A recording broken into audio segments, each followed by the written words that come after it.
Check this out. I'm from the South. When J. Cole gets into it, he apologizes. I say to myself, man, damn, man. And so when J. Cole see this, if he happens to see this, it's imperative that you know how effective that was that you just done. And I know you protecting your mental health because it's chaos and conflict. It gets extremely hard and difficult. But those shots and this competitive sport that we're in, it calls for you to represent not only yourself, your legacy, and your brand, but even the guys that come from the region you come from, let alone the state and city, because whoever come out of that city now got to deal with that. If it gets competitive, if it's lovey-dovey, then they never have to deal with it. I want people at the helm, at the cutting edge of this culture to always remember that your moves not only win games, it changes the game. And see, this is the thing about people like a J. Cole or some of these guys that really, in my opinion, go from chasing the spotlight to controlling the spotlight. And because their behavior don't change, it kind of still seems why they have the spotlight, they're still chasing the spotlight. There was no reason for you to be throwing shots like that unless they was at the boy. That only can be it was only 3 of y'all. You mentioned it 25 times. That clearly your shots clearly haven't been going at Kendrick.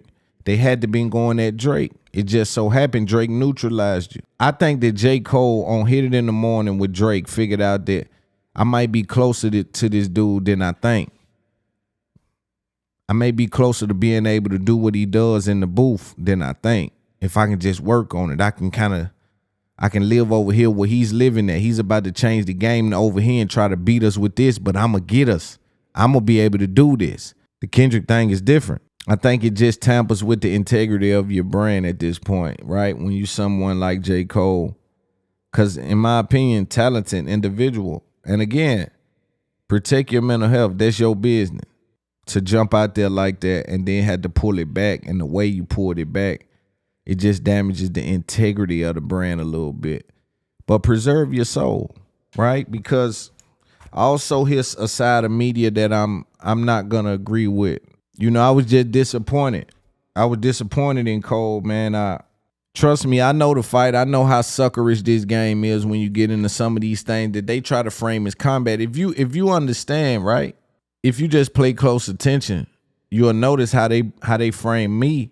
And because I'm in media, I have a green light to speak about everything. See, you got to remember, Cole, I know how many verses Bun B had to do when he was rapping at the gym for 15 years before he started even getting recognized because of the slang and the twang, right? And this ain't about division. This is about helping Cole understand that it meant more than just your career and you bowing out. It meant something as it pertains to hip hop. There's a deeper conversation to be had about not only do your home runs win the games, your strikeouts lose the games.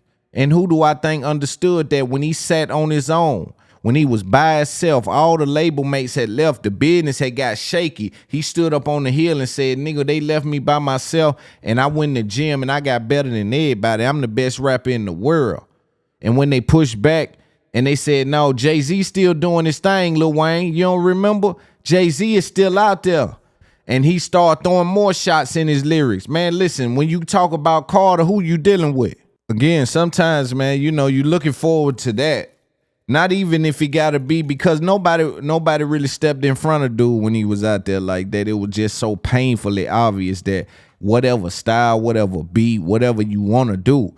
And Cole was giving resemblance of that. And I was applauding from the South like, yeah, show them that we ain't just got to get on trap beats. And he kind of birthed a genre.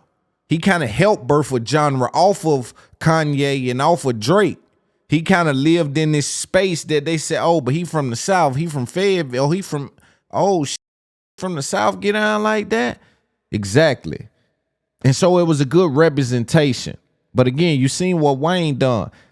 But I also want to be clear too, though, right? Because everything ain't peaches and cream with hip hop. You know, everything don't pay like it weigh. Everything ain't good as it look. It's the show business. You know what I'm saying? And so at the same time, with all those things on the line, and you choose yourself. I can't never blame you for that. And all these media guys that's saying leave it all on the line for hip hop. See, these guys here grew up in hip hop. I'm talking about a lot of these individuals are privileged souls. They had deals at 17 and 16. They don't even know what it's like to have saved your life by way of this, and now you've become a better man. So you got to ignore the rhetoric. You got to be calculated and ignore the rhetoric. And I think it's unfortunate that you'll hear these dudes from the stands, from the same hip hop that done them wrong. Put it all on the line for hip hop. Go all the way for hip hop. Ruin your sanity for hip hop. Disturb your peace for hip hop. These niggas will tell you do all that and they'll leave you like they did G-Dep.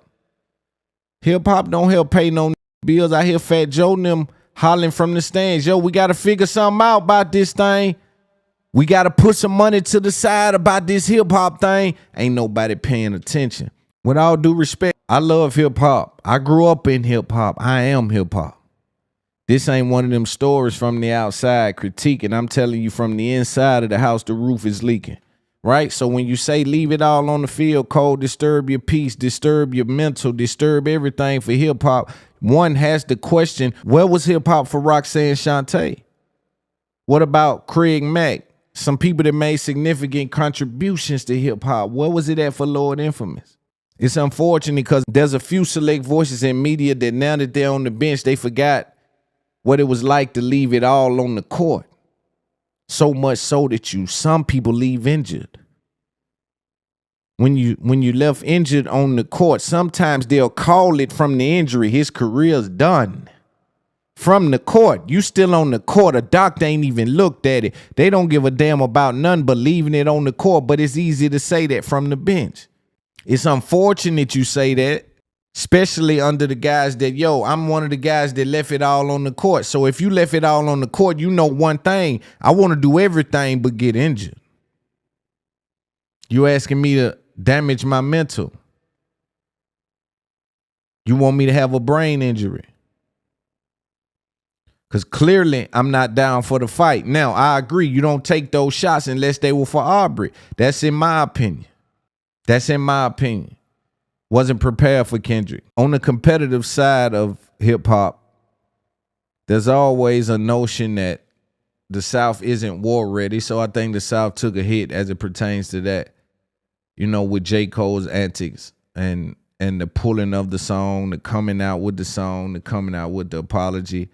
But again, we stand firm on you need to always do what's best for you. I mean, I don't think he has the ability to exist in the chaos that come along with a real rap beef with another powerful entity. I think if he's punching down and it's clear that he's the winner, it looks different. But this is high stakes. This is Royal Rumble.